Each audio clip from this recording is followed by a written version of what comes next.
परमेश्वर के बड़े नाम की महिमा हो।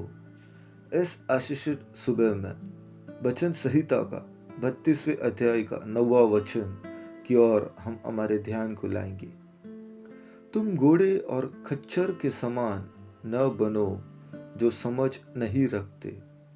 उनकी उमंग लगाम और रास से रोकनी पड़ती है, नहीं तो वे तेरे वश में नहीं आने के।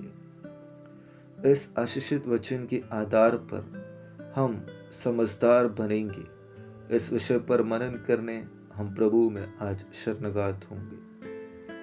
घोड़े और खच्चर के लगाम और रास से मनुष्य उसको रोकता है, उसको अपने वश में लाता है। घोड़े का शक्ति अगर घोड़े को ही समझ में आएगा तो वह कभी मनुष्य के वश में नहीं आएगा। हे प्रिय लोगों, प्रभु ने हमारे सारे अपराधों को क्षमा किया, हमारे सारे पापों को ढांप दिया। हमारे अपराधों के अनुसार उन्होंने हमसे बदला ना लेते हुए हमारे सब पापों को क्षमा कर दिया, जिस वजह से हमारे जीवन की क्षमता हमें मसीह यीशु ने स्वतंत्र किया है।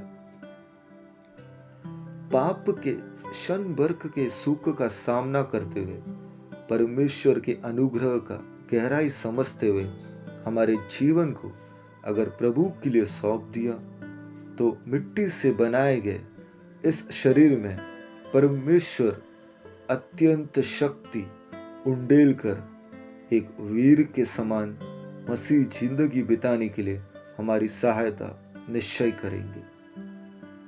प्रभु यीशु मसीह ने हमें स्वतंत्र किया है, हमें आत्मिक अधिकार से खड़ा किया है।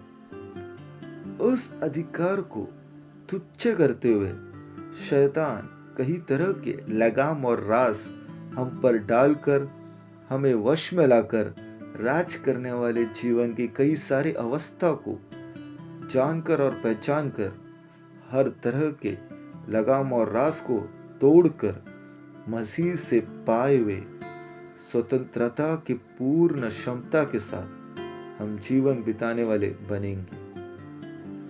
इस सुबह में ये वचन के अनुसार हम अपने आप को परमेश्वर के हाथों में सौंपेंगे।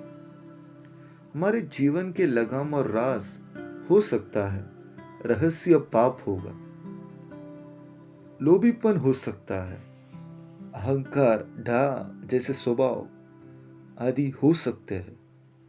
वो कुछ भी हो, पवित्र आत्मा स्पष्ट रूप से हमें बताए, ऐसे मैं प्रार्थना करता हूँ। हे पवित्र पिता, हम जानते हैं आपने हमें दिए हुए क्षमता की पूर्णता में जीने आत्मिक अधिकार को आज हम अपना रहे हैं। उसके विपरीत में दुष्ट शैतान हमारे जीवन में लगाम और रास वो किस तरह का हो जानकर, हे पवित्र आत्मा, उसके लिए एक समझ हमें देते हुए उसका सामना करते हुए जीने के लिए और आपका एक गवाह होकर जीने के लिए हमारी सहायता करें। यीशु मसीह के नाम से ही आमीन। सबको एक धन्य दिन की शुभकामनाएं।